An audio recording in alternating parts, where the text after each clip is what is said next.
freedom, man. That's what it's all about.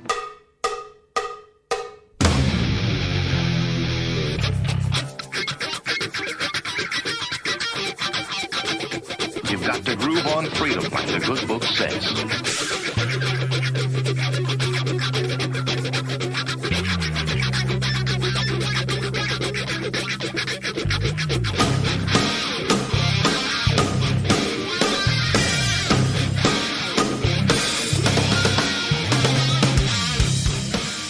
Welcome. You are listening to What on Earth is Happening. This show will discuss the topics of human consciousness, mind control, natural law, the occult, and all issues that affect the freedom of the people of Earth. What on Earth is Happening will endeavor to shine light upon the darkness of our world and to offer empowering solutions to the problems we face as humanity approaches its critical moment of choice. And now, here is your host, Mark Passio.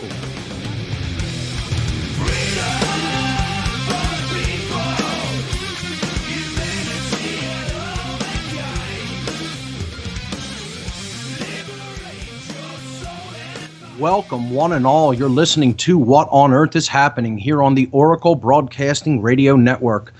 I'm your host, Mark Passio. My website, whatonearthishappening.com. The network's website, of course, oraclebroadcasting.com. Today is Sunday, August 12th, 2012. Today is my 38th birthday, and I'm very glad to be spending it here with the listeners of What on Earth is Happening, spending at least a part of it here. And we have a great show lined up for you here today, folks. We're going to continue to be talking about the occult mockery of police and military personnel. And today, I'm going to attempt to wrap up that topic of discussion. And we're going to be talking about things like true intelligence, true self-respect, personal responsibility, and the awakening of conscience when it comes to getting out of the dominator mindset today. So this is part of our ongoing solutions section that I call the Way Out, grassroots solutions for creating real, positive, and lasting change in human consciousness. And it's part of the section on the non-support of dominators, which is one of the grassroots solutions that I propose. So that's coming up today on What on Earth is Happening. I have several event announcements, so bear with me as I go through these. The big event coming up here next year in Philadelphia in April of next year, the Free Your Mind 2 conference.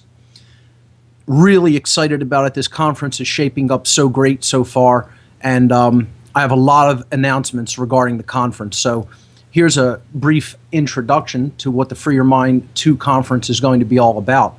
Free Your Mind returns to Philadelphia in 2013 with a 3-day conference featuring top caliber speakers from across the country who will shed light upon our world's problems and bring forward empowering solutions.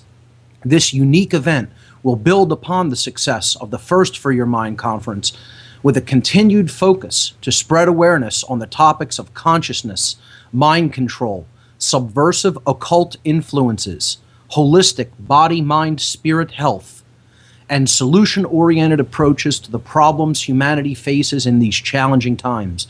The dates for Free Your Mind 2, Thursday, April 25th, Friday, April 26th, and Saturday, April 27th, 2013. The doors will be opening at 8 a.m. each day, the conference getting underway at 9 a.m. on each day. The location is the beautiful Arch Street Meeting House here in Philadelphia. That's at 320 Arch Street, Philadelphia, PA. Admission prices for the conference on Thursday, $30. For the Thursday evening speaker meet and greet, yes, we're having a speaker meet and greet with light vegetarian and vegan fare on Thursday evening. It'll be a shorter day for the conference, but then we'll have the meet and greet at night in another room at the Arch Street Meeting House. And that's $20 to attend the speaker meet and greet. For the conference on Friday, $40, and for the conference on Saturday, $40. For all 3 days, if you want to attend all 3 days, including the speaker meet and greet, it's $120. That's a $10 discount. You could look at it as you get $10 off the speaker meet and greet. The confirmed speakers so far for the Free Your Mind 2 conference: Alan Steinfeld, Alfred Weber, Andrew Bashago, Ben Stewart, Bob Tuskin, Curtis Davis, Frater X, Freeman Fly, James Yeager, Jan Irvin, Jay Parker, Joseph Meyer, Laura Eisenhower, Mark Passio, and Mark Peebler. We have 15 speakers already, and we're looking to add it, probably that many more, and to round out the lineup, or around that many, maybe a little bit less than that. But by the time it's said and done, we'll probably have close to 30 speakers, 28 to 30, something like that. And it's going to be just a phenomenal 3-day event. And the venue is just absolutely incredible. It's gorgeous. To have more information, to get more information regarding this conference and how you can get tickets. By the way, tickets are on sale now. We're not waiting like we did last year to put tickets on sale at a later date. The new conference website is up online at freeyourmindconference.com. So go and check it out. Put a lot of work into the new website. It looks great.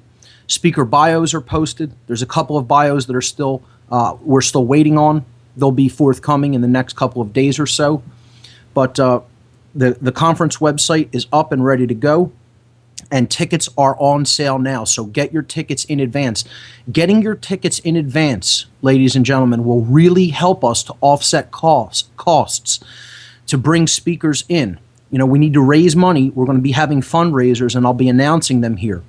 But to raise money for bringing speakers in to pay their travel expenses, it would really help if people get advance tickets. We're basically starting the ticket sales much earlier. Last year, we started them in November. We're starting them in August this year. So please, if you can, get your tickets in advance. Instructions for getting tickets are on the Free Your Mind Conference website. So check it out, freeyourmindconference.com. This is going to be the big event on the East Coast here in 2013, and we're really excited about how it's shaping up so far. We do need helpers and donations for this conference. So if you're in the Philadelphia area and you want to help out, you want to be an organizer and an assistant in putting this conference on, get in touch with me. Okay, you can do that through the Free Your Mind Conference website in the Contact Us page, or you could just email me at mark@whatonearthishappening.com, and I'll tell you how you can be a part of this conference, how you can be one of the helpers or organizers. So we also need donations because, again, this isn't something that, you know, just happens magically on its own. Costs are associated with putting on something this big. And if you're in a position that you can give a little bit and help out, there is also a donations page on the freeyourmindconference.com website. So check that out as well. And again, if you're in a position to help us out in putting this event on, please feel free to make a donation of any size. Every bit helps. So that's the Free Your Mind 2 conference. I will be speaking at the MUFON PA conference. This is coming up September 28th, 29th, and 30th at the Sheraton Bucks County Hotel. The Sheraton Bucks County is at 400 Oxford Valley Road in Langhorne, Pennsylvania. There's lots of great speakers that are going to be participating in this year's MUFON PA conference, including John Ventry, Frank Fascino Jr., Sue Switek, Karen Dolan, Stan Gordon, Travis Walton, Rob Switek, Peter Robbins, Grant Cameron, Richard Dolan, Stephen Bassett, and myself. My talk will be on the moral issues involved in the continued cover-up of extraterrestrial phenomena. And I'm going to be attempting to get at the reason truly why this is continued to be, information like this is continued to be suppressed and covered up.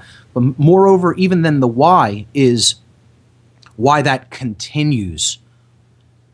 Who actually assists the most in continuing that continued cover-up? Who is ultimately morally culpable for something like this, for information that humanity needs and information that is so potentially transformative in consciousness that is being held back from the human species? And I'm going to look at who's ultimately responsible for that. We're going to look at moral culpability when it comes to that in this lecture that I'll be giving. So this is coming up September 28th, 29th, and 30th. I will be speaking on Sunday, September 30th. I believe I'll be the first speaker of the day on the 30th. So for more information on this great conference coming up next month in the Philadelphia area, please visit their website at mufonpa.com, MUFONPA.com. You can also get more information at mainlinemufon.com. Okay. So I'm excited about that conference coming up. I have a couple of other event announcements regarding the Truth, Freedom, Prosperity activist group that I work with here in the Philadelphia area. Two events from Truth, Freedom, Prosperity that I want to mention. The first is an event called TFP Live. This is something new that Truth, Freedom, Prosperity is doing. It's going to be happening at Underground Arts at 1200 Callowhill Streets in Philadelphia. 1200 Callowhill Street. That's 12th and Callowhill. Friday, August 17th, 2012 at 8 p.m. here in Philadelphia. TFP Live is going to feature stand-up comedians, music, sketch comedy, and a featured activist, an interview with a featured freedom activist every month. They'll be putting this on every month at Underground Arts. And after the show, the bar, restaurant, and DJ will continue to provide entertainment for people who come out. So this month's lineup includes the comics N.A. Poe and Steve Miller. The musical guest is going to be Payday Monsanto, and the featured activist who will be interviewed live at TFP Live will be Adam Kokesh. There is free parking across the street from the venue. The doors open at 8 p.m. The show starts at 9 p.m. Admission is $8, and if you're a member of Truth, Freedom, Prosperity, it's only $5 to get in. That's a price you can't beat anywhere for a good night out with other freedom-loving individuals. So that's TFP Live, Friday, August 17th, 8 o'clock p.m., Underground Arts, 1200 Callowhill Streets here in Philadelphia. The Truth, Freedom, Prosperity free monthly documentary screening and discussion night is going to be coming up on Thursday, August 30th. That's the last Thursday of the month, as always, 6:30 p.m. sharp at Essene Market and Cafe. Essene is at 4th and Monroe Streets. That's 719 South 4th Street in Philadelphia. This month's film screening is Original Intent, Part 1 by James Yeager. And the filmmaker, James Yeager, will be there in person to introduce the film and also participate in a question and answer session at the end of the film. So we're really looking forward to having James Yeager come out and take part in this month's documentary screening and discussion night at Essene Market. So come on out to that. For more information on all of Truth, Freedom, Prosperity's events, visit www.truthfreedomprosperity.org, truthfreedomprosperity.org. So those are the event announcements. I have a couple of quick What on Earth is Happening news announcements. I was interviewed by the Illuminated One, Curtis Davis, who is going to be one of the speakers at the Free Your Mind conference, on his show, Occult Science Radio, this past Wednesday, August 8th, 8/8. And the interview is now up in the news section, and it was a very intense one. I really brought out, the heavy guns on this interview, so check it out in the news section. Occult Science Radio interview with the Illuminated One, Curtis Davis, at whatonearthishappening.com news section.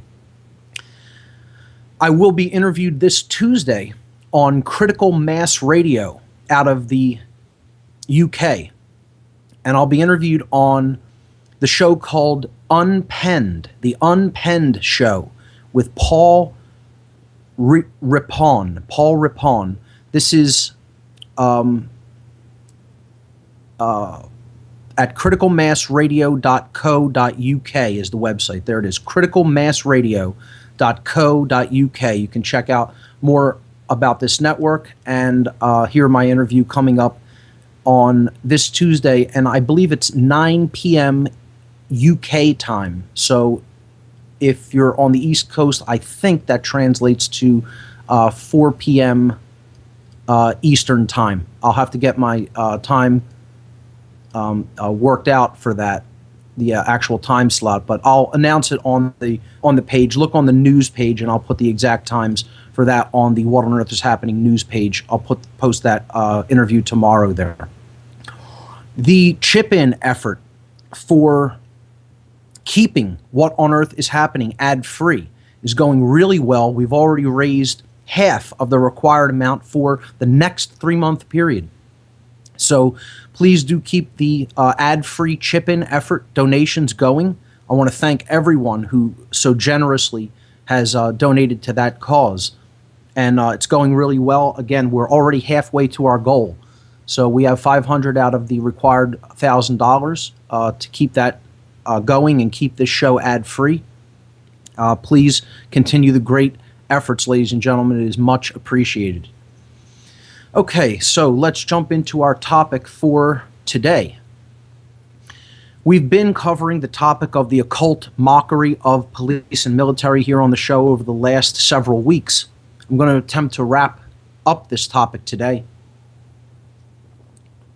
There's been slideshow images posted each week as I've been covering this topic to the whatonearthishappening.com radio show page. Go to whatonearthishappening.com, click the radio show tab, and underneath the player you'll see images for today's show. On that section there was the Free Your Mind Conference banner. I will be making a flyer for the Free Your Mind Conference and posting that shortly, both to the website and to the whatonearthishappening.com site. Haven't gotten a chance to done that just as yet because I've been working so hard on building the new website for the conference. The second image up there under images for today's show was the MUFON PA conference flyer, and then image number 3 simply showed this section, the entire section on this radio show, which I call The Way Out, which is our solutions section. Image number 4 is simply a list of the solutions that we've been covering over the past many months and will continue to cover over the next many months. We've covered most of these. We're in the second column talking about the non-supportive dominators. 3 more topics coming up on the second column there in the way of solutions. Eventually I'll be getting to talking about entheogens being used in a conscious context to help to assist one in changing one's consciousness. I will be talking about the power of positive thinking and talking about the responsibility that we have once we have taken knowledge of truth into ourself to help others to awaken, help others in their process, in their journey toward truth. So these are topics coming up on What on Earth is Happening in the future.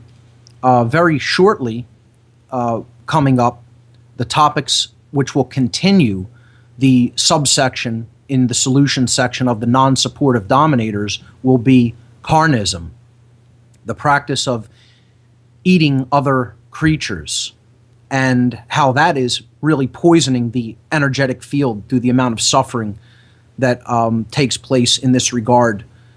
So we'll be talking about carnism as one of the ultimate forms of domination and one of the ultimate energetic scenarios that is actually creating the situation of our enslavement here on this planet. That's a future topic, probably coming up as early as next week, depending on if I get through all the material I want to cover this week. Another topic coming up in the support of the concept of non-supportive dominators is women's role in this regard. How women can play a powerful and transformative role in the non-supportive dominators solution.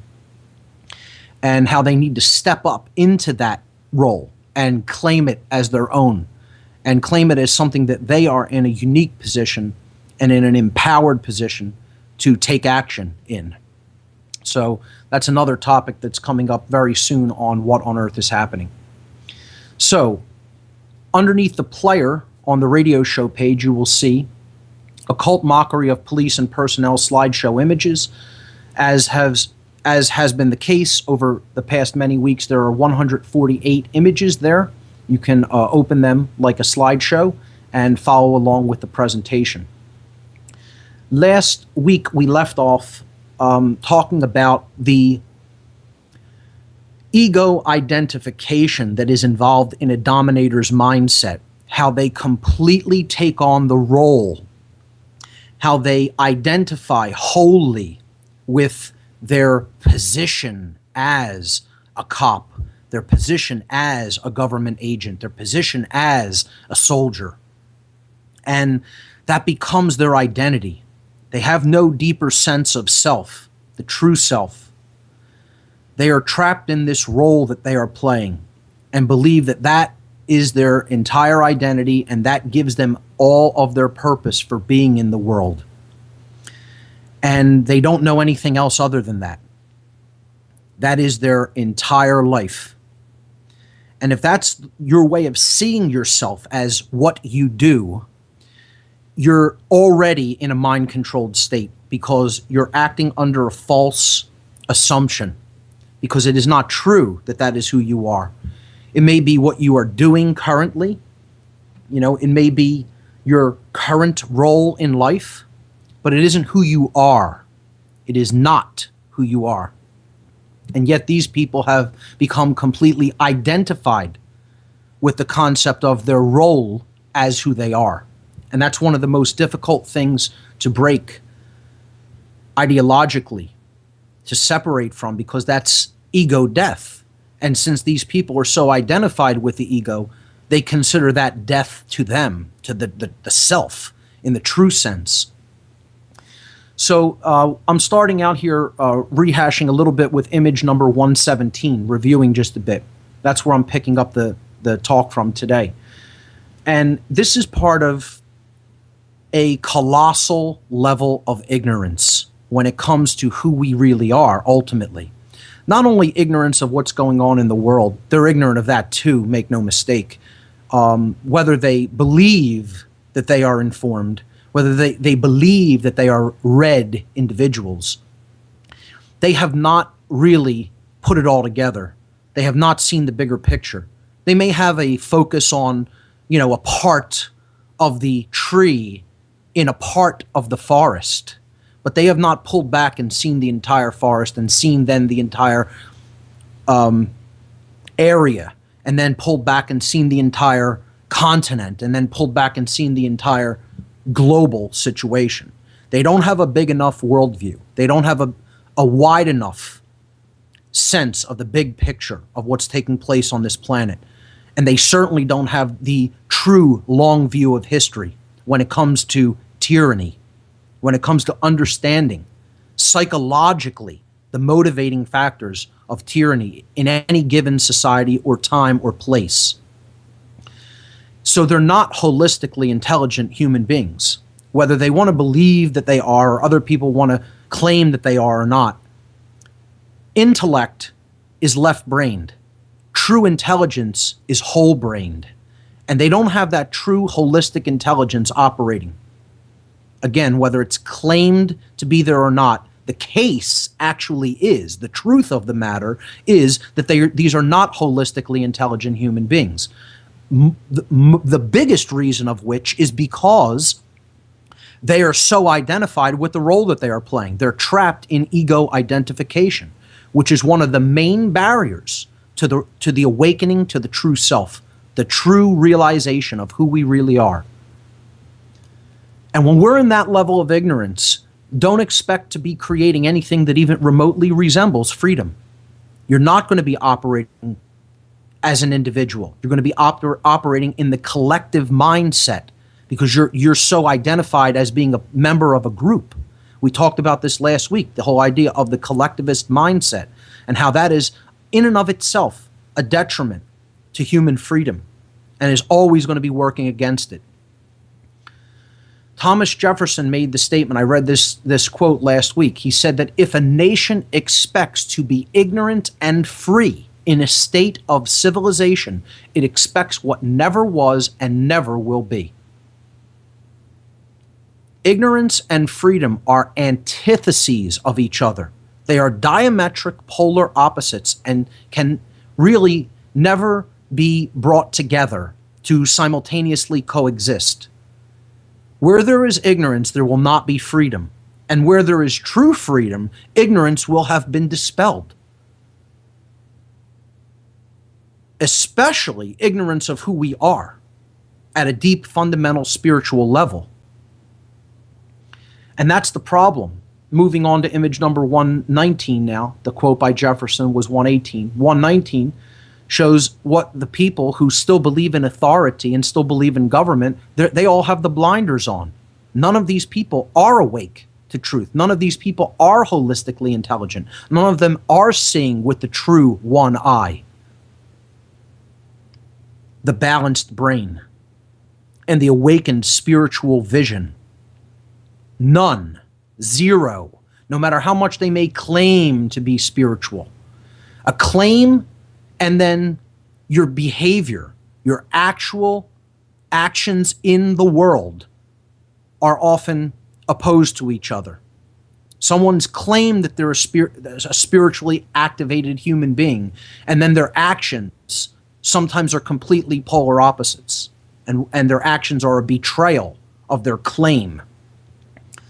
You know, when people say that they're allegedly spiritual and then they still support the idea of government, you know that they're kidding themselves. They're not only trying to fool you, maybe not even deliberately trying to fool you, but if you believe it, you're being fooled. And they're certainly fooling themselves, whether they're just outright lying and making stuff up, or whether they actually believe their own crap, that they're truly spiritually awake and still supporting a dominator institution like the military or the police or the government. You can't reconcile these two things. They're diametric opposites.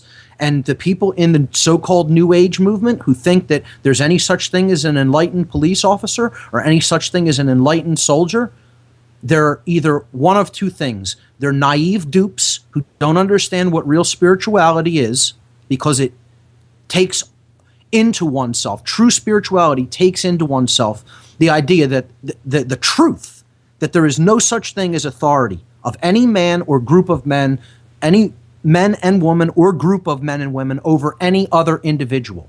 There is no such thing as authority. If you believe in the concept of authority, you're operating under a religion, a false religion at that, and a religion that only does harm, only ever has done harm, only ever will do harm.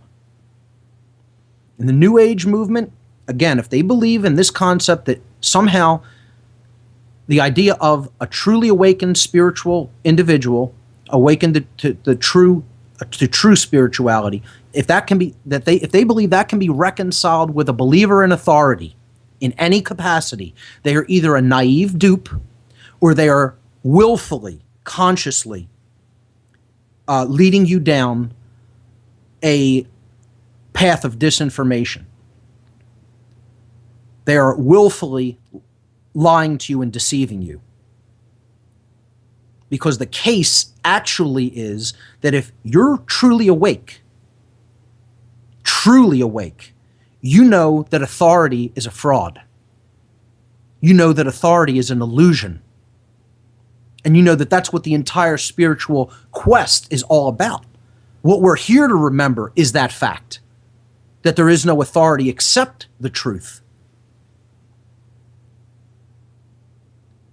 And that all of the controls that we place upon people according to the laws of man are all invalid. These are arbitrary dictates. That, okay, you can make the claim some of them are in keeping with natural law, with cosmic spiritual law. But even if one is not, that still negates its authority. And there is no authority inherent in the ones that happen to be in harmony with nature's law, because those laws were already in place anyway, and man didn't make those laws. Stating something that already is doesn't make you the author of it. I can state gravity happens to be in effect here on Earth, and that's the case. Well, that doesn't mean I'm the authority on gravity. I'm stating something that is. The concept of authority is the major stumbling block when it comes to being truly spiritually aware. And the New Age movement, once again, they don't talk about this because they say, oh, this is something that's negative, and we don't want to talk about that and draw more of the negative to us now, do we? And this is another false teaching. This is another spiritually false teaching about the law of attraction. And there is such a thing as the law of attraction. We covered it in the natural law section, but it's not what a lot of these New Agers are teaching, that if you focus on something that happens to be going on that's unjust and talk about it and expose it and try to make it right, that you're going to draw that to you. That's bunk. That's New Age bunk. And I'm telling you, who put these ideas out there? Satanists and dark Luciferians put these ideas out there. They told me they were going to be doing it years ago when I was involved in the dark occult. They told me, wait until you see the ideas we're going to float out there for the New Age movement. The hooks that we're going to sink into the New Age movement. And people will bite them willingly. They said, they told me you would not even comprehend what people are willing to buy.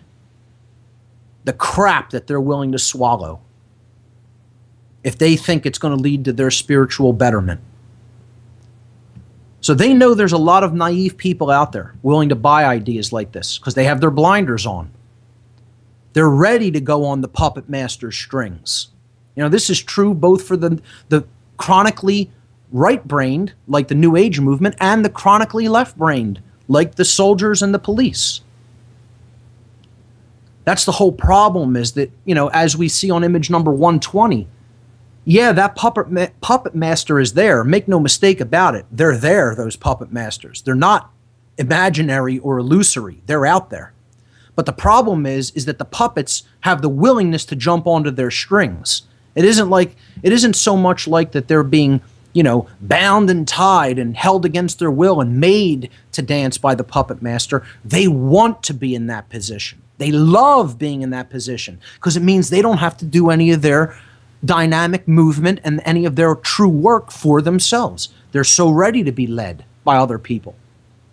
Again, the pen is open, ladies and gentlemen. It's up to us to walk out of it. The sheep want to stay in the pen. The puppets want to stay on the puppet master's strings. That's the problem. And ultimately, it all comes from the ideas we're going to be talking about today. The lack of holistic intelligence, the willingness to be led and be part of a collective, the lack of true self-respect, the lack of true conscience, the true objective knowledge of the difference between right and wrong, and ultimately the lack of personal responsibility, which people continue to refuse outright. Image 121 shows what the military, as the dominator force of the international banks and the dominator force of the westernized world that is controlled by this, the money masters and the occultists, the dark occultists who lie behind them. This is what they're being used for. And again, anyone who thinks that it really isn't like this, if any soldiers happen to be listening, get as offended as you want to get, because that's how it is. That's not my opinion. That's what is. You're under an erroneous assumption that it's not this way because you don't see things clearly from your identified perspective. You're being used. You are being used as a hired thug, a muscle man, to go out and do whatever these international bankers command you to do and take whatever resources they command you to take. And if you don't agree with that statement, it doesn't mean that it's my opinion. It's not my opinion. It's that which is. And it does not mean that your opinion is equally as valid, because you're under a false, an erroneous opinion as to what your role actually is. And you can't see it clearly, again, from your identified perspective. That happens to be the case, what I just said. That's what is. And if you don't see it like that, the bottom line is you're not being honest with yourself. You haven't stepped back and looked at it from afar and decided to be honest with yourself.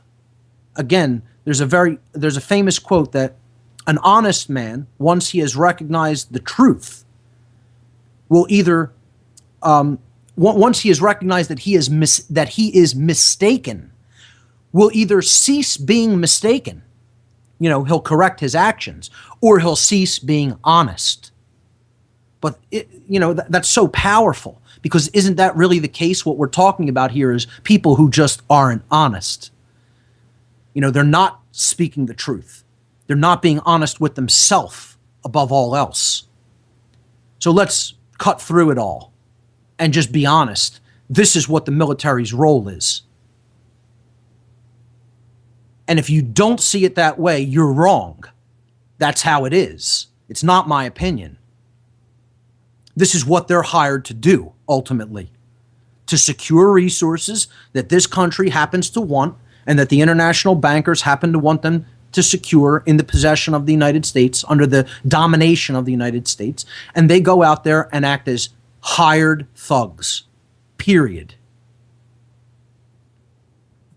And if you're offended by that, like I said, tough. That happens to be true.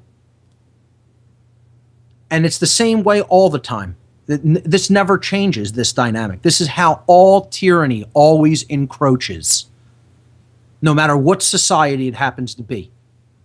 So image number 122 is a very powerful political cartoon, that the dominators that are soaking up all of the resources that other people ultimately need, and that we should be, first of all, in the event of oil, shouldn't be probably taking out of the earth at all. There's been alternative energy systems for 100 or more years available. When we look at all the suppressed energy technologies that have been developed and out there since the days of Nikola Tesla and even before, all of this raping and pillaging of the earth's resources is completely unnecessary. And again, that requires a lot of reading. That requires a lot of understanding as to what is possible by looking into the science and looking into the power of great inventors like Tesla and others. But this is what, because of this manufactured scarcity, this manufactured lack mentality that the military of this country always is involved in, or any other tyrannical regime. They're telling you that they come as liberators, but what they're really doing is just stealing. They're just taking what they want so that they can hoard more for their later use, and other people that may be using certain resources in a given area are deprived of it. So it's the dominator hoarding mindset that keeps the planet in this state of fear through the idea of scarcity. That there's not enough for everyone, that there's not enough to go around. And again, I'm not just talking about oil here. I think we shouldn't even be doing what we're doing regarding oil. I consider oil the life's blood of the earth, and we should not be tapping into the earth the way we're doing it to take as much oil out of it. It's not ours. What is ours is the energy that's inherently abundant all around us. That is for our use. Not our abuse, but our use. And Tesla and many others had ways of employing that kind of radiant energy. And we're trying to explain it to the world. But they seem to be too far ahead of their time, and their minds too advanced for the barbarians that were all around them in the past. And the majority of people today are in that same barbarian mindset, unfortunately. And that's why it's so difficult to get people involved and excited about something like free energy. Or they're so beaten down and downtrodden mentally that they believe that this is some kind of a pipe dream and that it's not possible. Not only is it possible, it was being done 100 years ago. and actively being suppressed since then. So another thing that, these dominators do when stepping into this sick role is they're actively now involved in torture. Because if people don't want to comply, they need to be put into pain compliance. Police are doing this with tasers and sound weapons, and the soldiers are doing this with waterboarding and, all kinds of other sick techniques that you see here in image number 123. Which synchro-mystically adds to a 6, which is all about failure. Police are raping people's natural law rights, telling them they can't gather and speak. The blurring of the lines between police and military, the militarization of police. So image 123 and 24 shows you really what these sick individuals, these psychologically demented beings that have been turned into golems are doing to the human population, because they think they have a right to do this. No such right exists for any of these activities. It does not exist. No more than if you just randomly tried to do this to other people. They haven't the right, period. And they should be stopped from doing this. People need to develop the will to stop them from doing this, because that is a right. To stop wrongdoing is a right. And when you're shutting down people's right to free speech, you're building a totalitarian system, and you don't have a right to do that.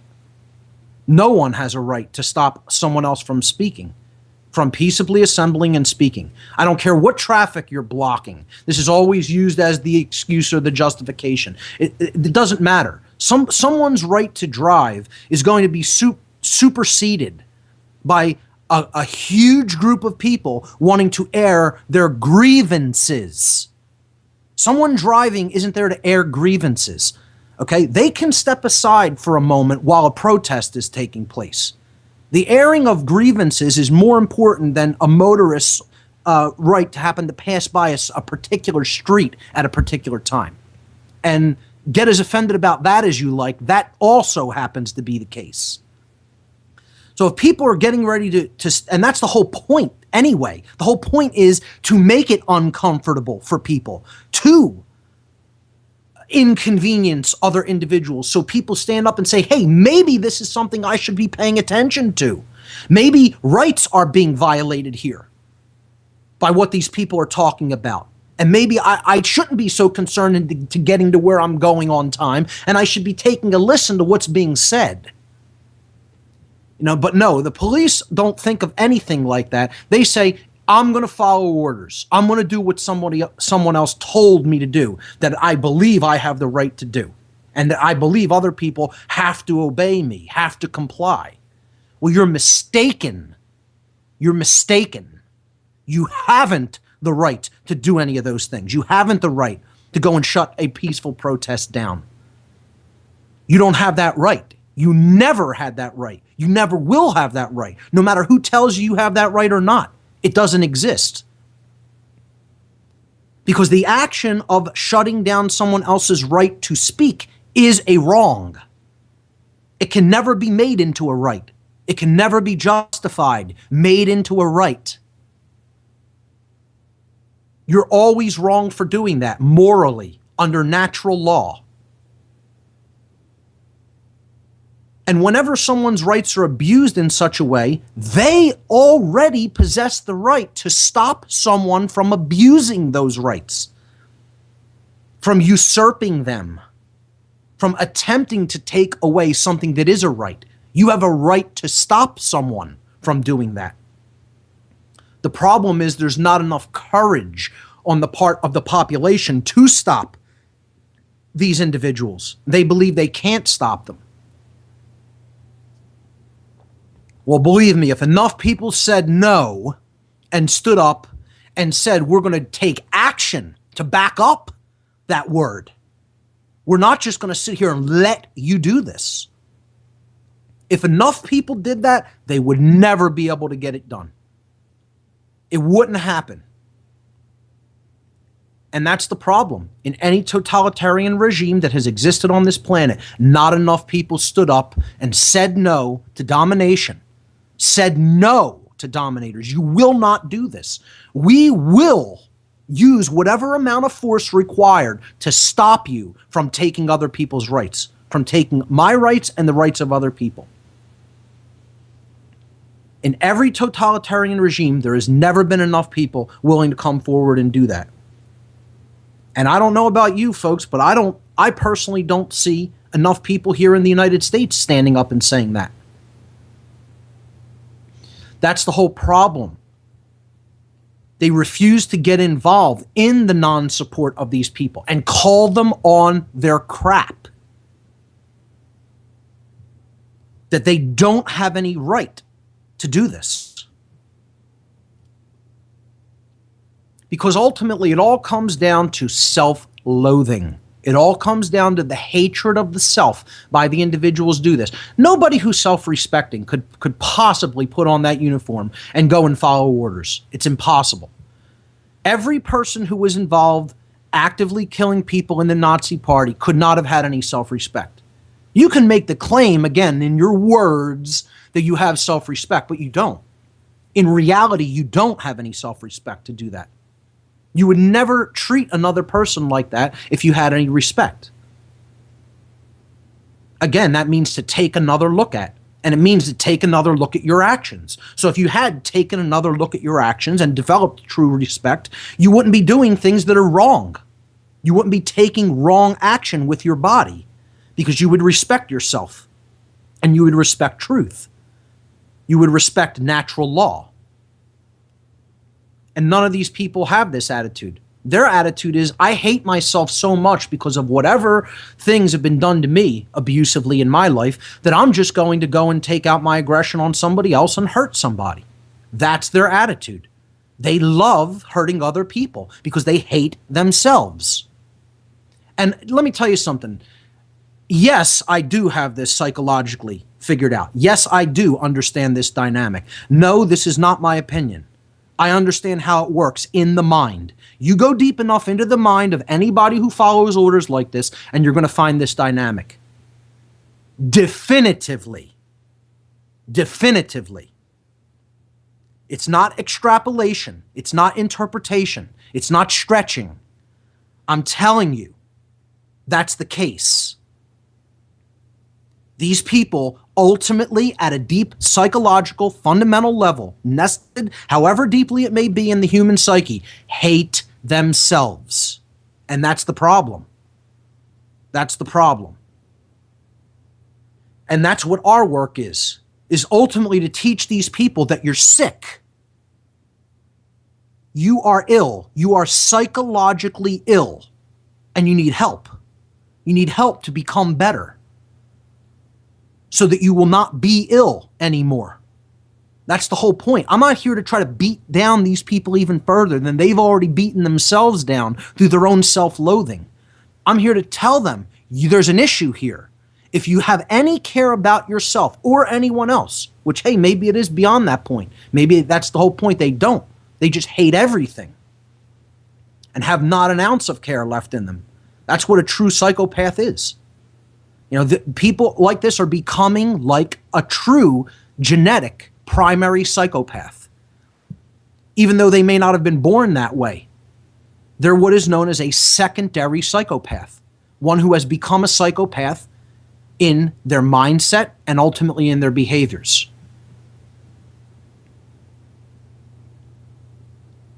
So image 125 is showing you what their mindset is because of their own self-loathing. You know, police sitting there destroying the rights of other people and ultimately destroying the rights of their own children and everybody else. Just their mindset is, I'm going to kick your ass and get away with it because people consider me in a position of authority through their completely erroneous belief system called a religion. And that's the entire point. A believer in that religion called authority is automatically a slave. You're not only a slave in your own mind, you're helping to put chains on other people by even propagating that belief system. The entire belief in authority is a belief system of a slave. And the police aren't masters of anybody. They're totally enslaved and can't see it. And ultimately, they probably don't even care. They would probably tell you, I don't care that I'm enslaved or enslaving others. And that is proof that you hate yourself. No one with any amount of self-respect would enslave themselves or attempt to enslave anyone else because they love themselves. Because they have true self-respect and true self-love. That's what's present within my psyche.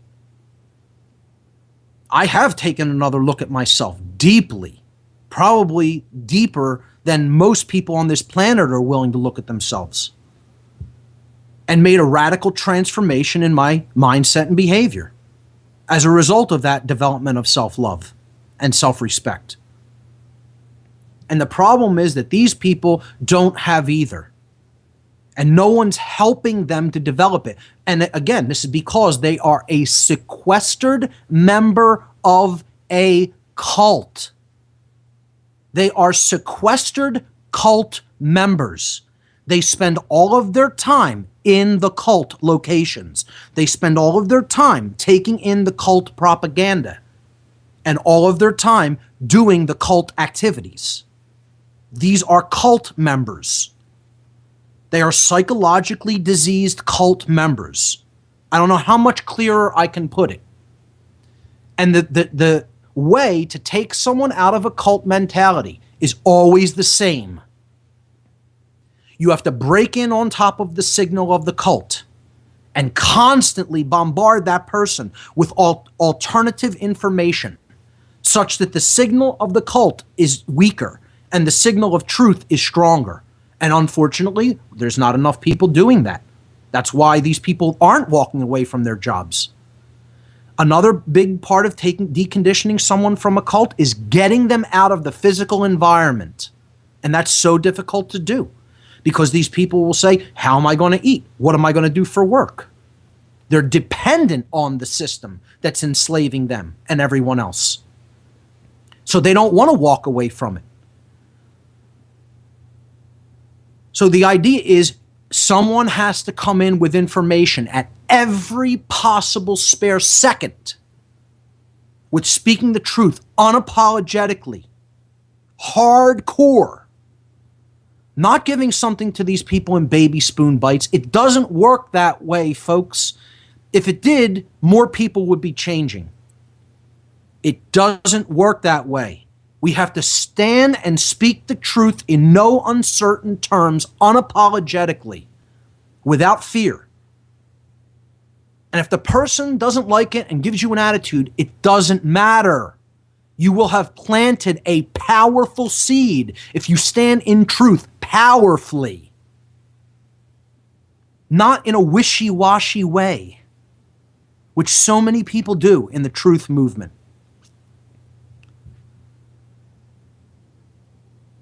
If you know it, speak it forcefully. If it's true, speak it forcefully.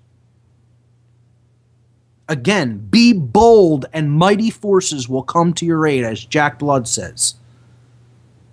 The universe is going to reward the strong, the bold.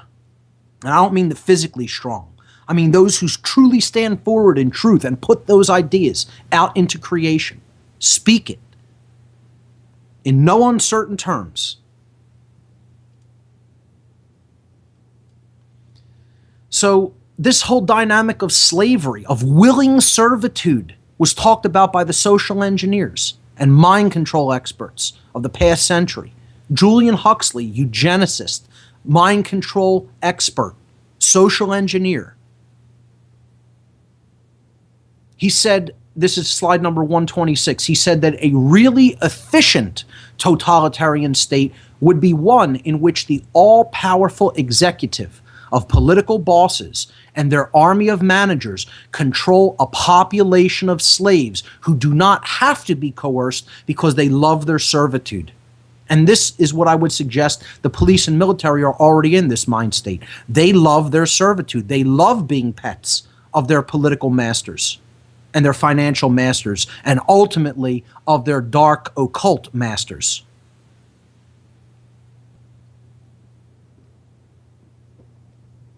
And again, the only way anyone loves their own servitude is if they hate themselves. It follows logically, ladies and gentlemen. It's not even something that needs to be thought about at any, super deep level.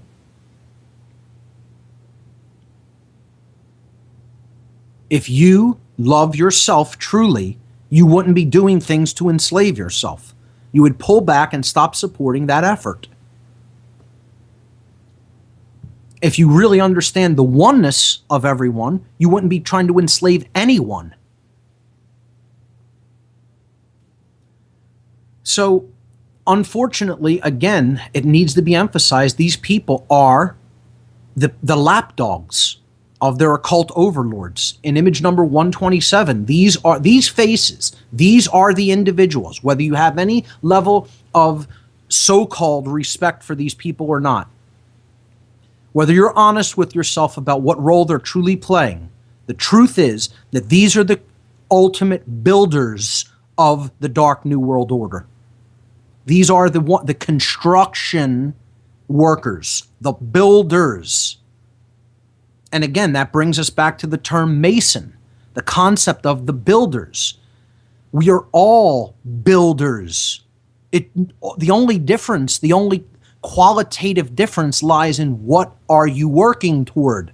What is your building project? What materials are you building with? And ultimately, what are you erecting? What are you bringing forth into manifestation? What are you building? We're all, quote, Masons. We are all builders of our experience collectively through our thoughts, our emotions, and our actions. Well, if you have the mindset of a slave, you're certainly going to be building a world of enslavement. If you have no true self-respect, you're going to be building a world where there's no self-respect and no respect for others. If you have no love within you, you're going to be building a loveless world. Think about it, folks. What is within us, we're going to bring forward, and it's going to express in the external domain. That's an inescapable truth. We'll pick it up from this point after this quick 2-minute break. We'll be right back. You're listening to What on Earth is Happening.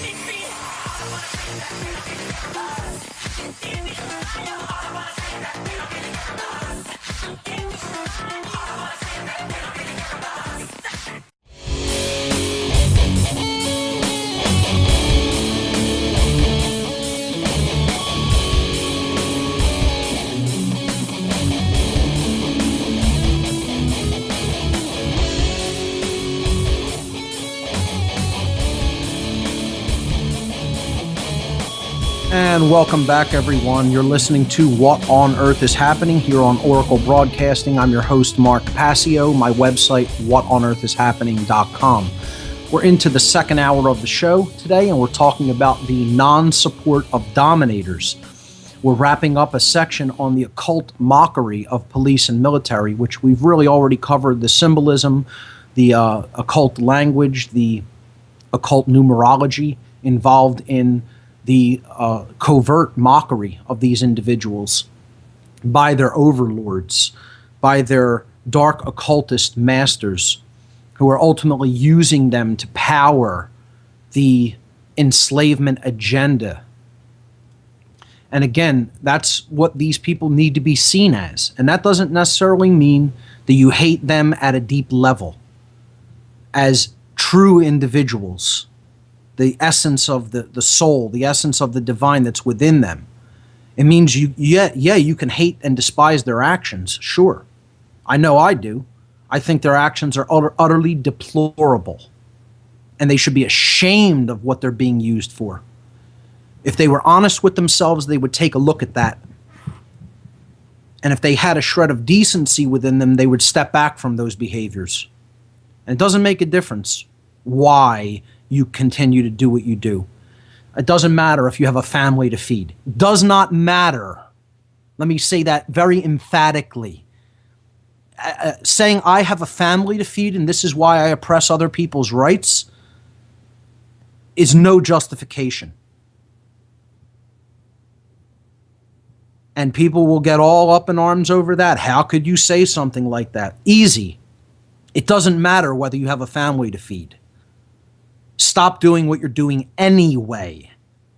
You put yourself in that situation through all of the things you did to make your life the way it is. Develop the courage to say, no, I'm not going to continue to do wrongdoing, even if that wrongdoing pays me and puts food on the table for my family. Go find another job. That's the bottom line. That's the answer. Say no to helping with the dominator agenda. And let me tell you something, folks. People who think that this is going to be reformed from within these institutions, you're kidding yourselves even harder. You think you're going to keep authority and the concept of authority and control in the world, and somehow you're going to build a world of freedom where, oh yeah, these people and the people who manage them, who direct them, are just going to use this, quote, authority for good things, right? As if that could ever be done. As if the entire concept of authority isn't backed by one concept, violence. It's backed by violence, meaning taking coercive action, which you don't have a right to take. You're coercing the will of other free beings. That's what all government and all authority is based upon, coercion, which is violence, which is never within the right under natural law. It does not exist within anyone's right to take action such as that. Therefore, I don't care why you're doing it. It does not matter. It's not even that I care or don't care. That's even irrelevant. The whole point is it doesn't matter to the universe. The universe isn't going to say, well, I understand why Jim continued to oppress the people of the United States in his role as a police, shutting them down with sonic weapons whenever they gathered to protest. I understand why he drove that LRAD machine and destroyed people's eardrums. I totally understand why he did it. You think that the universal law, universal cosmic justice cares why you did it? See, the whole point is people are ascribing human qualities to the laws which govern this construct called our three-dimensional universe. The universe doesn't have emotions like a human being, ladies and gentlemen. It is a construct that is based on law that cannot be broken. True law, not man's law. It's based on universal cosmic law that works unwaveringly, perfectly, at all times and places, everywhere in this domain. You know, it's the same law that if you walk off a building, you will fall. It's the same law that if you put your hand in a pot of boiling water, you will be burned. That's what will happen.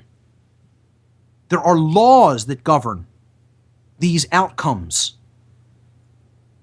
So when you're breaking cosmic law, you're always going to get something that's negative, bad, uncomfortable, chaotic, and ultimately bringing forth more evil into the world. That's just a law. It's how it works. You're never going to change that. And it doesn't matter why you chose to do it. The why regarding the reason or justification you chose to do that is irrelevant. It helps people to understand what's going on psychologically in that person's mind to help try to get them out of that bad behavior, that horrible choice to continue to do that thing. But ultimately, to the universe, to the manifested outcome that you're choosing through that behavior, the why is irrelevant. It's always just going to give you the result. You're always going to just be given the result for the behavior. The reason why is not going to be taken into account.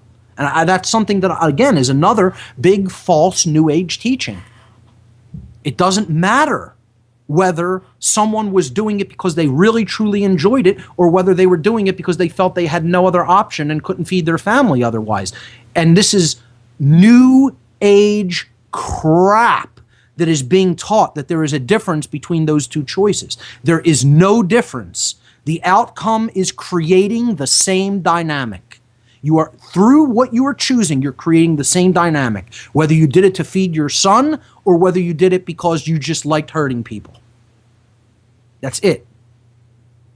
And people have to get over this notion that these choices are in some way different because of how we justify them. Justification is meaningless. Meaningless. The behavior is all that matters. Let me say this again. Let me say that again. Get this idea if you get nothing else. The justification for evil behavior is meaningless. The only thing that matters is the action taken. Do you understand? Do you get that? You need to get that. It doesn't matter why you chose to do something that was wrong.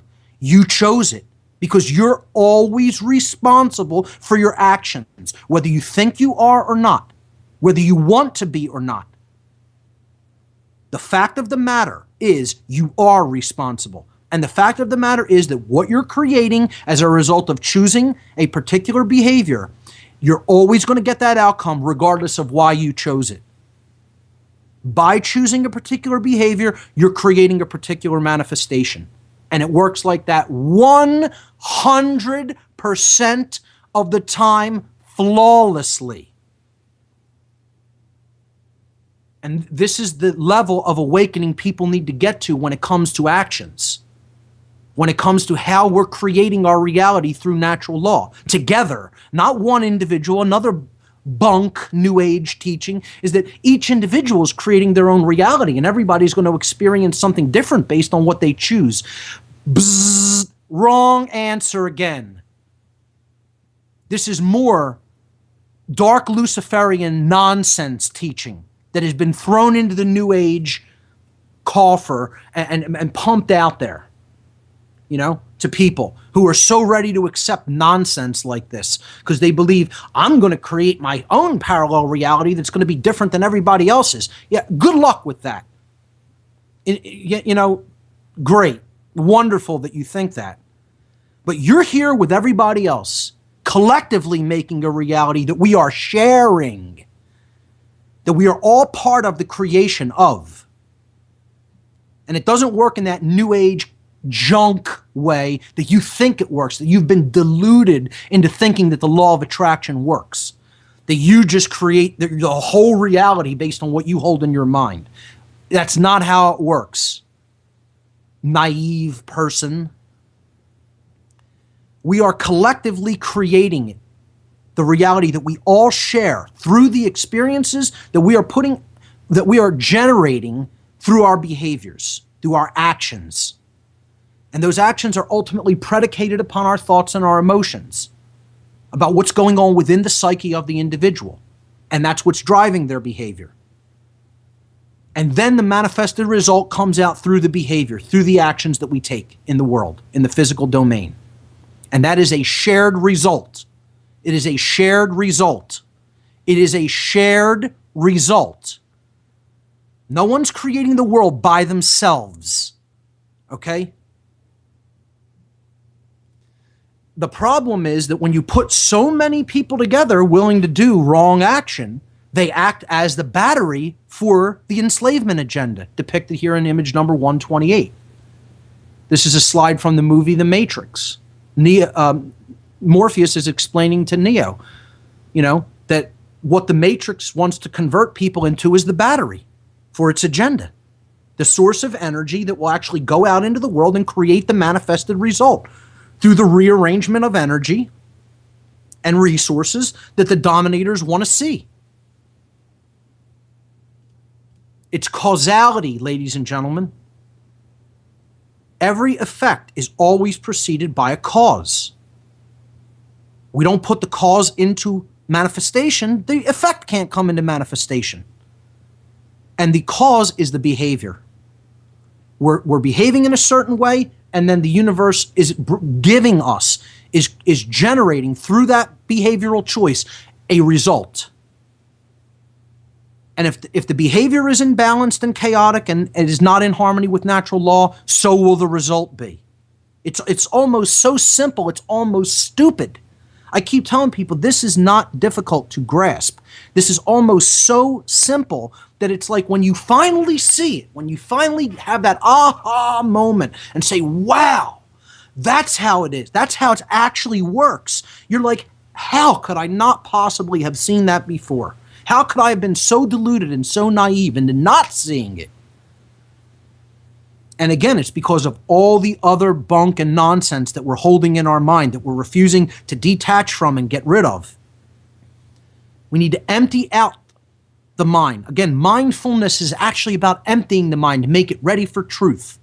You can't fill an already filled glass. You have to empty it out if you want to put something new in.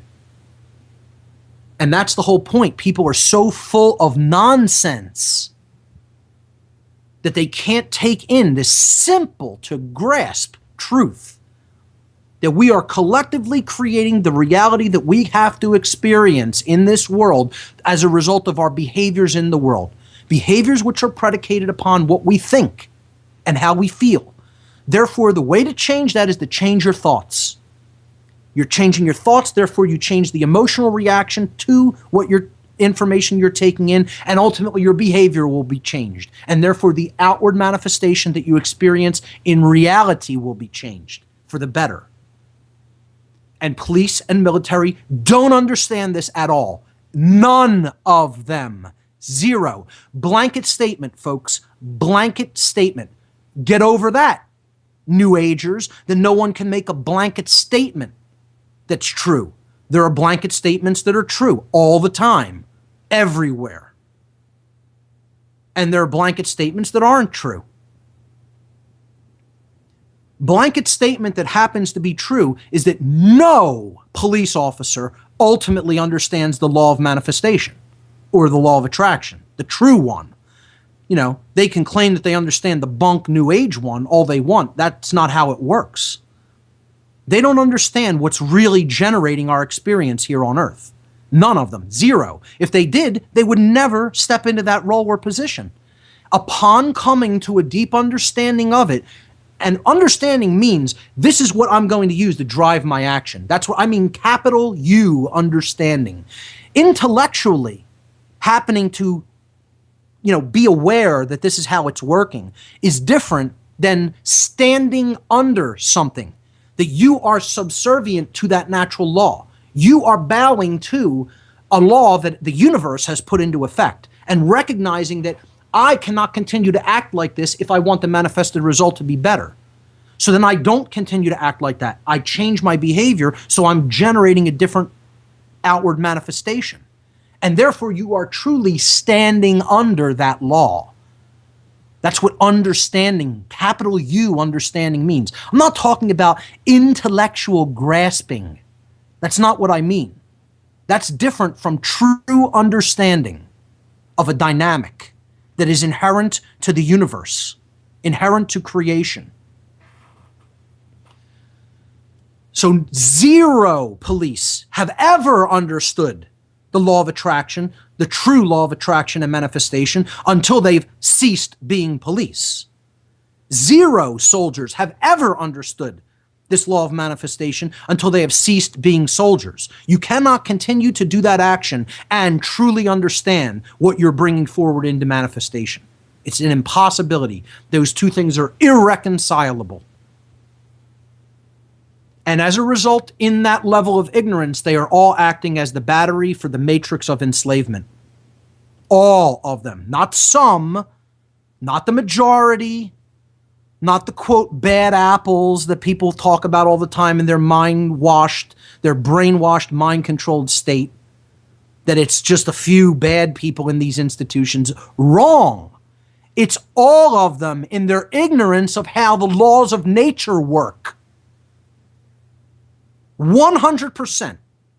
No matter what time in history, no matter what culture, no matter what place on this planet, 100% of police and soldiers and other people involved in government institutions do not understand how the true laws of attraction and manifestation work. in reality. Zero. They are taking their role and stepping into the hierarchical, compartmentalized pyramidal structure that we've talked about, depicted on image number 129 in a different way, in a stylized way. You have the god of this world, money, these fake pieces of paper and digits on a computer screen that people ascribe real value and worth to. At the top of this system, and what I would say is really there's something lacking here. There's the people behind the money system, which are the true occultists of the world who have invented this occult god to enslave people in this system. They're really running the entire show. Then you can get into who's running them, who's actually behind them, which goes right off this planet, ultimately. And again, it doesn't even matter who's controlling it. The game is always the same. The fake beliefs that they want you to ascribe to are always the same, regardless of who it is. It could be interdimensional beings. It could be, beings from other worlds. It could be just dark occultists here. It doesn't make a difference who it is. The who doesn't make much of a difference. It's the how they do it and why we cooperate with it that needs to be understood. Once those dynamics are grasped fully, then we can change it. Under them you have the politicians and the royalty, and the underneath them you have the priest class, the exoteric priest class. Let's make that distinction there. The esoteric priest class I would put up higher than that bag of money on image number 129. The esoteric priest class that's running this control system is above that bag of money. That money is who they set up as the god for everyone else. Then you have the politicians' royalty below that. You have the exoteric priest class feeding the religions of the world, the false religions of the world, to everybody below them. You have the strong arm, the muscle man in the form of police and military below them, protecting that small clique, that small quote elite from everybody else. You have the so-called aristocracy, the people who think they're living large just because they could, have a little bit more baubles and trinkets than everybody else and eat a little bit better than everybody else. And then you have, the working class idiots and morons of the world who don't even look at themselves or understand anything. Who just magically want the world to change without ultimately changing who they really are deep down inside and changing their thoughts and their mind. They think that they can stay ignorant and be free, like Thomas Jefferson was saying, is an impossibility. You expect something that never was and never will be. That's just how the laws of manifestation work. So this is a great image, and I think it explains the hierarchical structure that ultimately the people who are ultimately powering it are all the people down at the bottom level.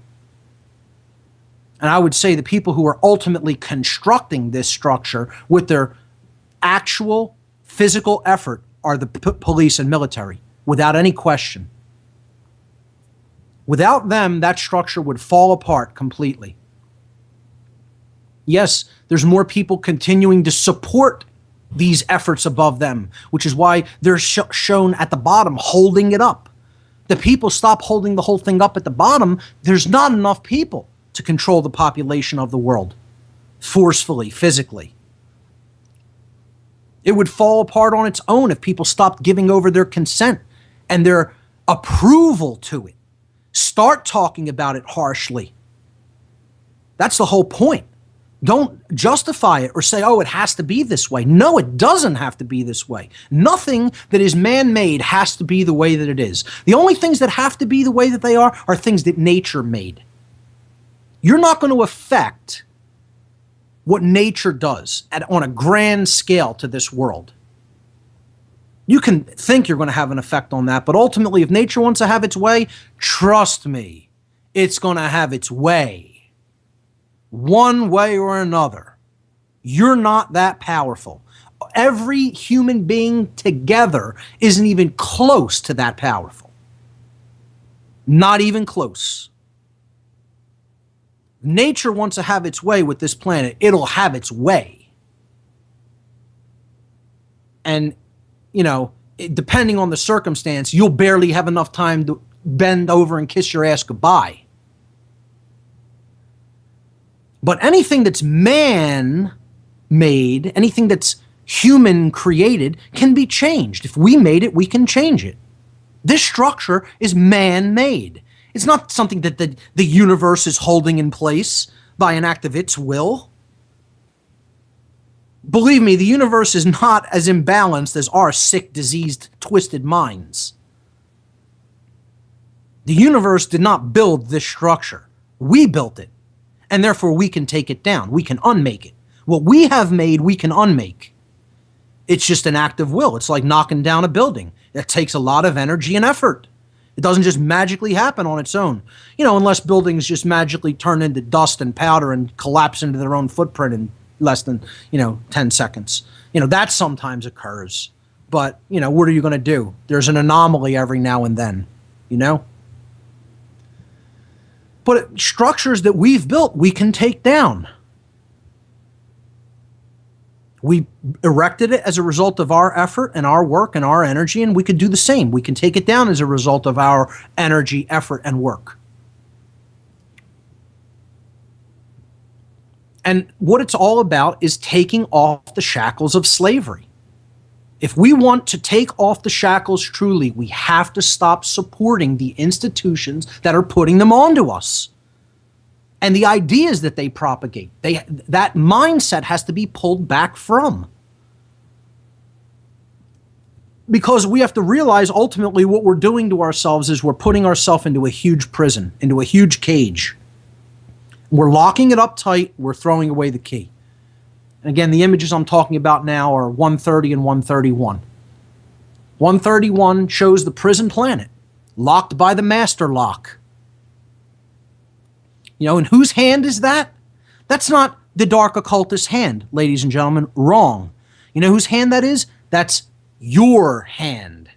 You hold that key to lock or unlock that lock on this world by changing your mind or keeping it the same way. You change your mind, you start to understand authority as an illusion, you start to understand the monetary system as an illusion. These are false religions.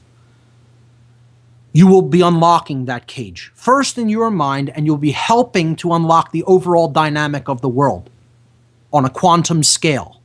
Again, quanta means an amount. Quantum means amount.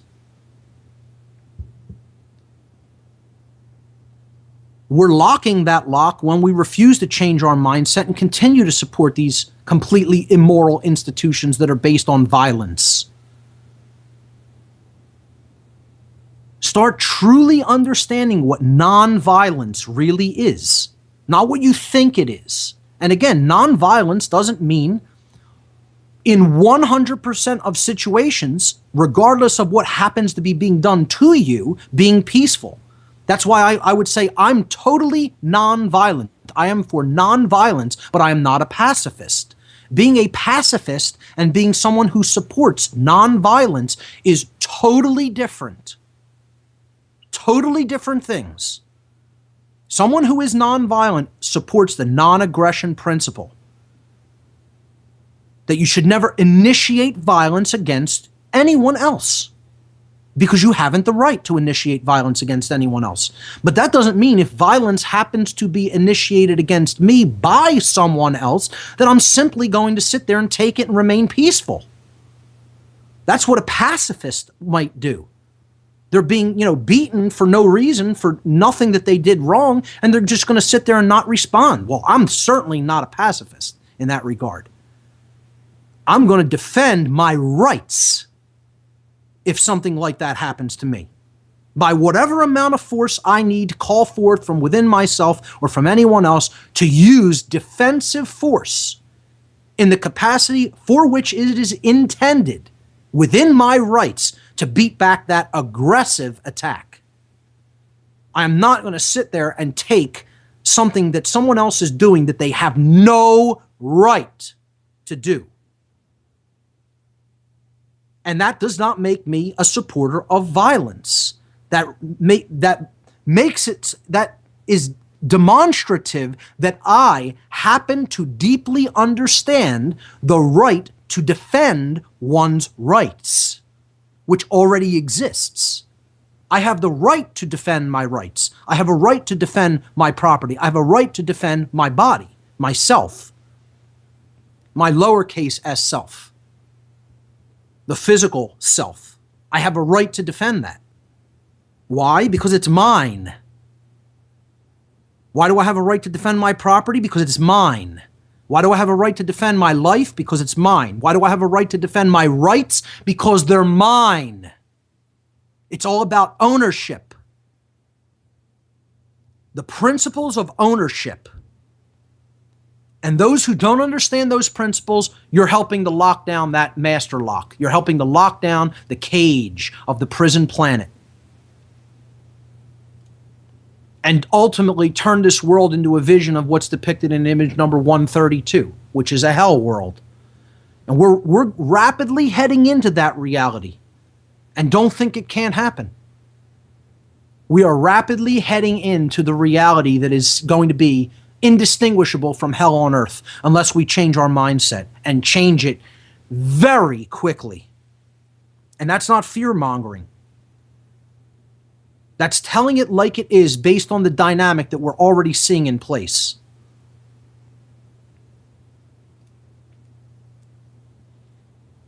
The philosopher Vernon Howard, I've quoted him many times. This quote is so profound because it tells what it's all ultimately about. The work that's ultimately going to be required to undo this mess that we've gotten ourselves into and stop supporting dominators and the world that they're helping to build is to look within. That's what true respect is about, looking within, taking another look at yourself. Howard said that human sickness is so severe that few can even bear to look at it, but those who do look at it will become well. And this is the exact opposite of the New Age bunk teachings of never look at the negative, never look at the shadow, never look at the shadow material. All the deep, dark dirt that accumulates in the subconscious and the unconscious. That's what we need to look at and make conscious.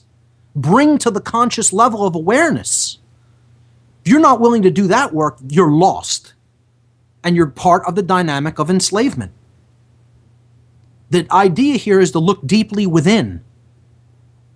Be introspective of the self. That's what development of true self-respect is all about. So that quote by Howard is image number 133. 134. Again, the dynamic is entirely about respect, and that takes place within. You got to look in the mirror. You have to look inside the self.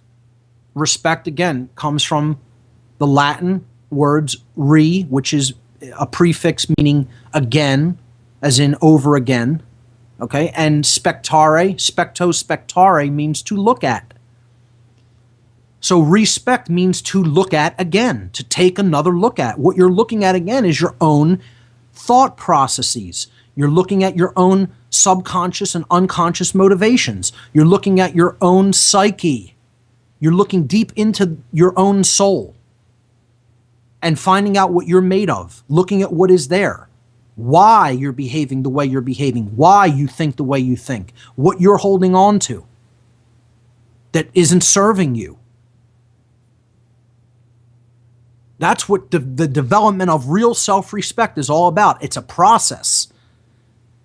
And until you can respect yourself, you can't give respect to another. How could you give something that you don't have within? I can give respect to other human beings because I have self-respect to give. I have to have it for me if I want to give it to other people. You can't give something that you don't have already to anyone else. And that nothing is truer than that than self-respect. Nothing could possibly be more true. You have to have self-respect in order to give respect to any other human being.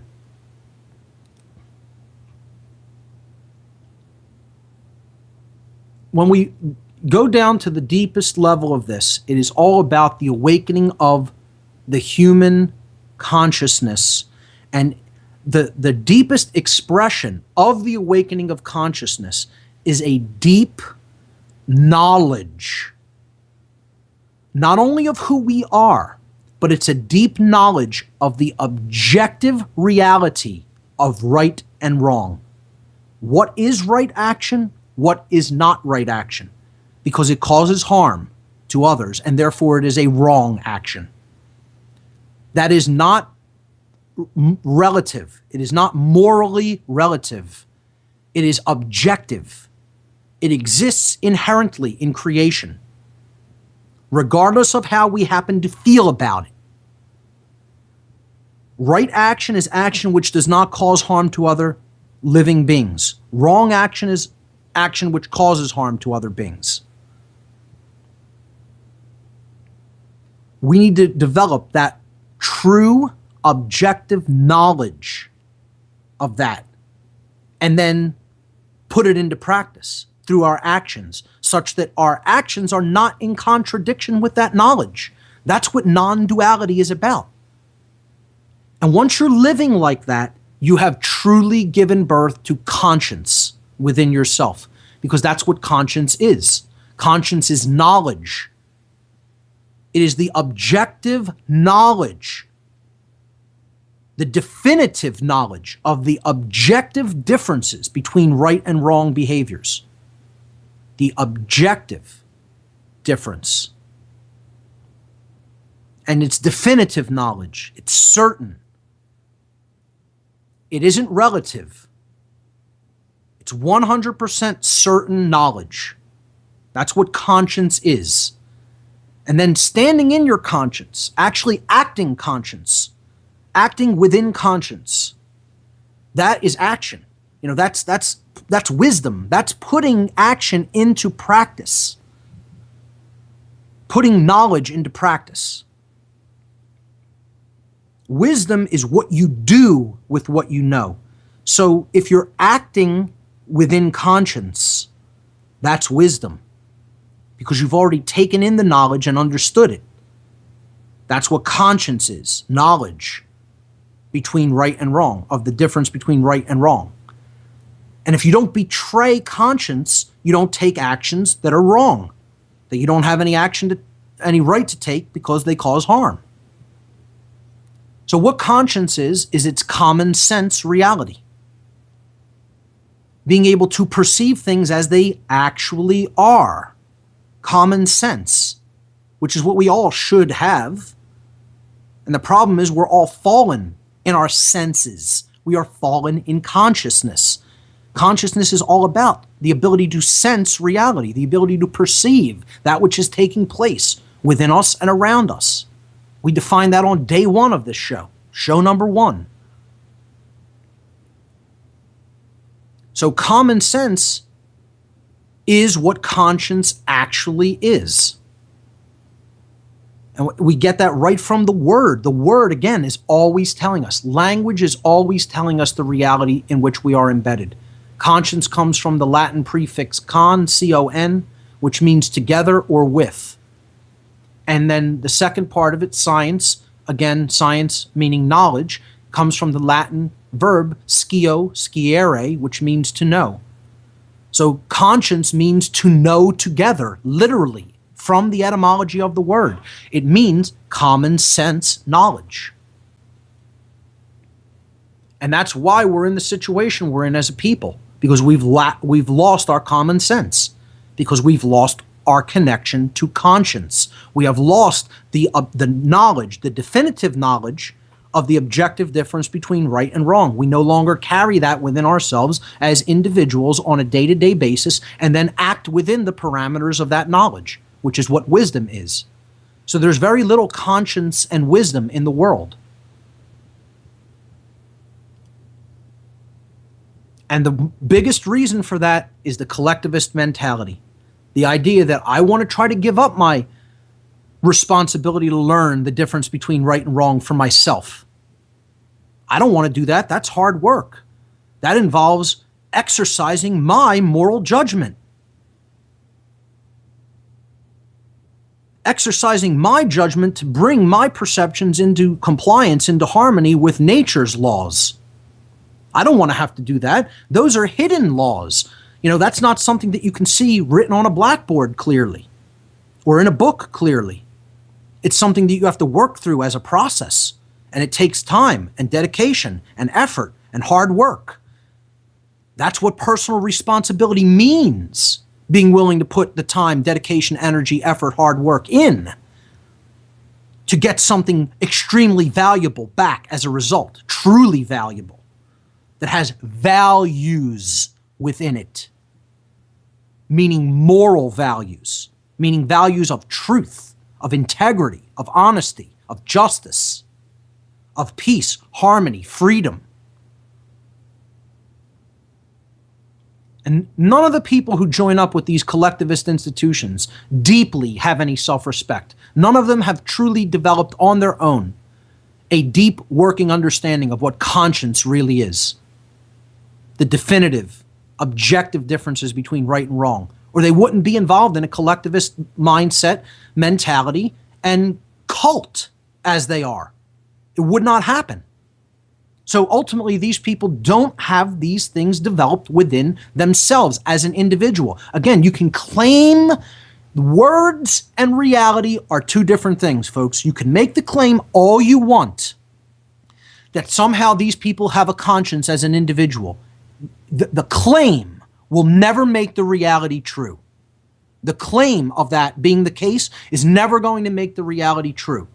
The reality is that by definition, because they are involved in an institution that is predicated upon order following, they cannot be acting within conscience. That's a diametrically opposed dynamic. If you are an order follower, you are not following conscience. The end. It's cut and dried. It's so simple. The only way you can ever possibly be following conscience, be exercising conscience. Following isn't even the right word. Acting within conscience, exercising conscience. The only way you can actually be doing that is if you are not following orders. Because you're making the willful decision, the choice on your own to take that action, regardless of what anyone else told you to do. Again, a religion is doing something unquestioningly because someone told you it was that way. And that's what these people have, adherence to a religion. And their religion is authority. Their religion is authoritarianism. That's the ism of their religion. Authoritarianism. Collectivism. To get out of that religion, you have to stop being an order follower. You have to make a decision. I am going to exercise conscience. I am going to definitively know the difference between right and wrong, and I'm going to choose the right over the wrong. Not because of what someone else told me, because I know it definitively from having looked into it and done that hard work to develop true self-respect, true self-love, and being willing to extend that respect and love to everyone else on this planet. That's what conscience really is. That's what true self-respect is. That's what true self-love is. And it can never be developed in a collectivist mindset because this is something only the individual, the true individual, acting on their own behalf can do for themselves. So what is the ultimate answer here? Stop trying to be like anybody else. Stop trying to be a copy of someone else. You're a unique expression of the divine essence. You're a unique individual. Why would you want to be a copy of anybody else? And I've underlined the word cop, which is the root of copy. And that works out that way, green language wise. Again, it could be a coincidence. There is significance in the coincidence, however. Cops are copies. You could write green language, you could sound out green language by saying a letter. So C-O-P could be pronounced cop-E. You're not changing the vowel sound, cop, ka, right? And then P. Copy, copy, copy. And I would suggest it isn't accidental. Maybe man didn't make that word like that, and there's, of course, other explanations for why the word cop came into being. But the whole point is the universe sure happened to arrange it. Whether it was, again, synchronistically created or synchromystically created by the universe, it's telling us something, isn't it? If you're involved in this institution and this is the role you're playing in your identified mind state, you're a copy. The answer is don't be a copy. Stop trying to be involved in collectivist group dynamics.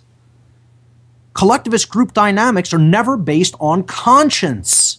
They can't be based on conscience because conscience can only be possessed by a thinking individual, not a group.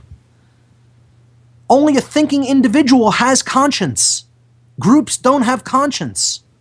That's why when I tell people I work with this meetup group or I work with this activist group, I'm not a member of a group. I work with people who have come together and basically stated similar objectives or aims. That doesn't mean that if they say we're going to go and do something that's wrong, I consider myself part of that. I'm not a part of any group. I'm a unique individual expression of consciousness. And I'm not a member of a group at all, ever. I was once a member of a group when I wasn't conscious, when I didn't have a developed conscience. But when I developed that conscience, what did I do? I stepped back from involvement and identification with all groups. Now, that doesn't mean if I agree with the goals of an organization that I may help them toward that goal. But again, I don't consider myself part of a group collectivist mindset dynamic at all. And that's the entire problem, is that so many people identify with collectivist ideology and then they give themselves over to it. And call that what you want. I call it what it really is, mind control.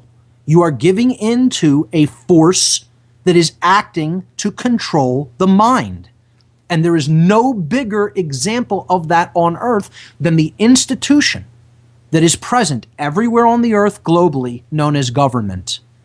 Again, the etymology of the word, and yes, this is the etymology of the word. I'm so sick of people trying to say that the second part, mente, does not come from the Latin verb, Latin noun mind. Mens mentis is the verb. The ablative form of the word is mente, government. The first part of it is gubernare. Govern comes from the Latin verb gubernare, which means to control. You could also render that in Latin, since classical Latin did not use any V in the language.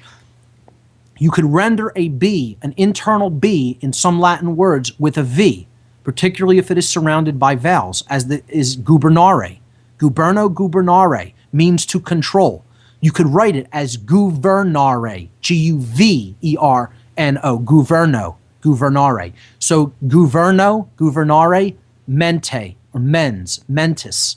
It means to control the mind. This is what that means. And people will say, well, you could attach meant to any other word that uses meant. Yes, because meant means the state of, the active state of. And that's what we're talking about when we talk about mind. It is the mind state. The state of mind, the state of being. The state of being is always governed by the mind. How anything ultimately is in manifestation became that way. That effect was put into manifestation by the cause that ultimately came from the mind. That's the first Hermetic principle, the principle of mentalism. That's the first general principle of the laws of nature. That ultimately what we hold in mind becomes the manifested state of being. So of course M-E-N-T means the state of the way things are. It's the state of mind that made it that way.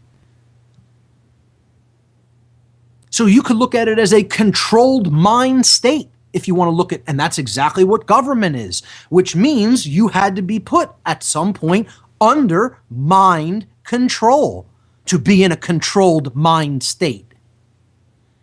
I mean, people want to nitpick and split hairs with etymologies by saying, oh, that's not what that means. Yes, it is, if you understand qualitatively the connotation that this etymology came into being through.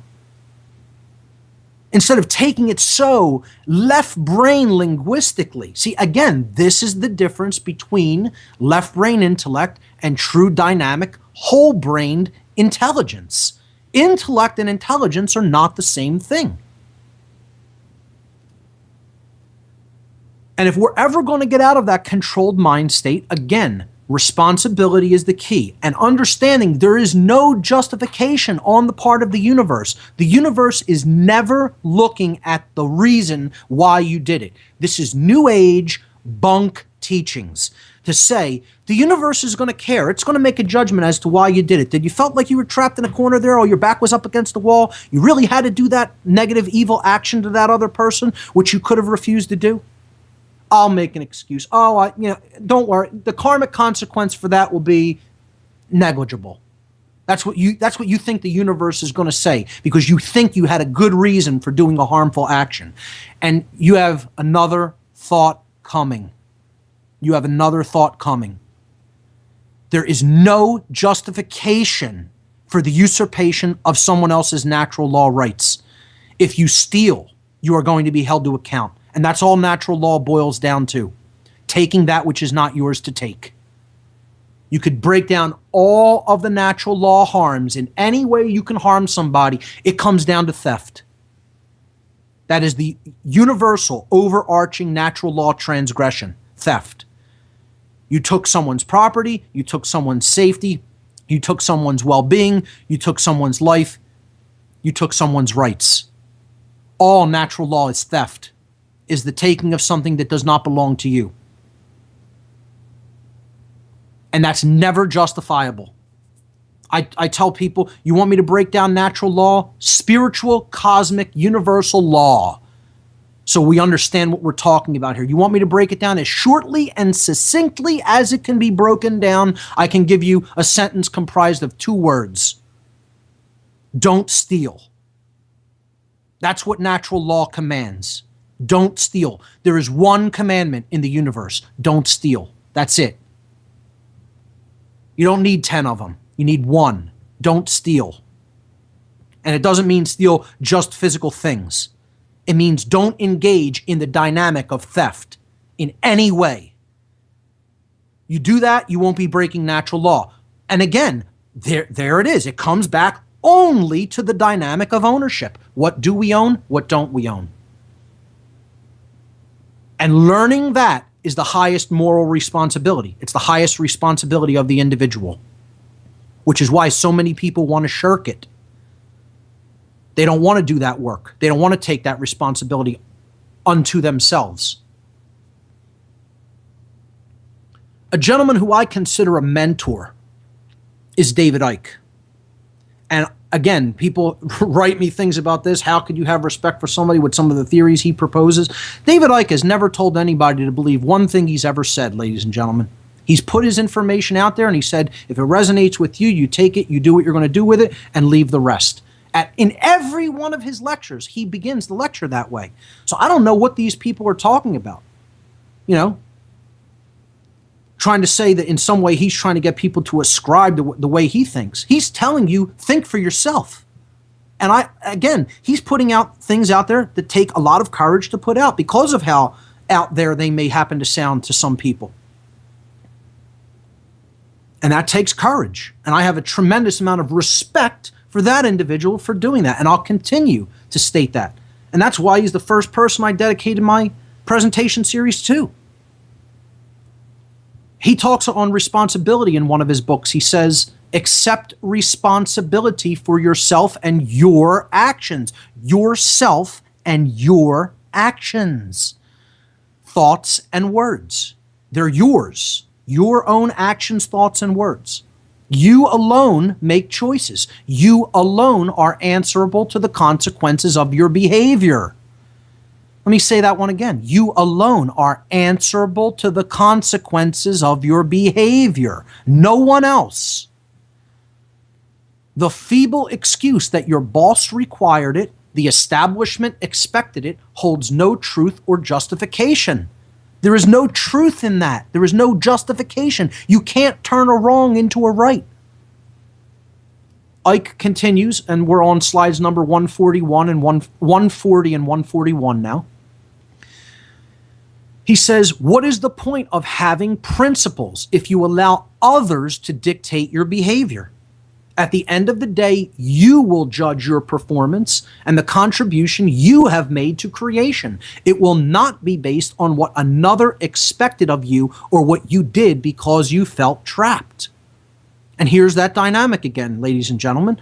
The universe is not going to care about the reason you took an action, because you felt trapped, or you felt this was expected of you, or you felt too uncomfortable to want to do the work to change. It doesn't matter why you did it. The only thing that matters is the behavior itself being chosen and acted upon. That's it. Once you do it, it's done, and you're responsible, and it's yours, and you need to own it. Ownership. It all comes back to that. And there's the problem. Too many people don't want to take ownership, full, unjustified ownership. Meaning you're not trying to pass on that responsibility to someone else by justifying it or by saying, oh, this person told me it was okay. We need to take full ownership of our own actions and make a willful decision to bring those actions into accord with natural law.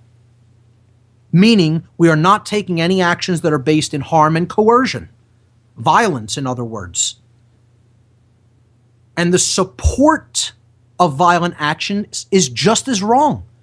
That's like, getting behind a street gang and saying, go and beat this person up. And you're going to stand there and watch an innocent person getting brutalized and say, wow, that's awesome. I totally support and condone that. Well, that's what you're doing when you support the concept of authority, because the concept of authority is rooted in the concept of violence. And when you support government and when you support dominators, you are ultimately supporting the aggression principle or violence. I wouldn't even use the word principle and aggression together. I shouldn't even do that. It's the aggression ideology, which is violence, that violence is okay. And that's the whole point. For authoritarianism, for totalitarianism, to thrive, to come into being and to thrive, we have to be firmly rooted in our mindset in the religion of authority.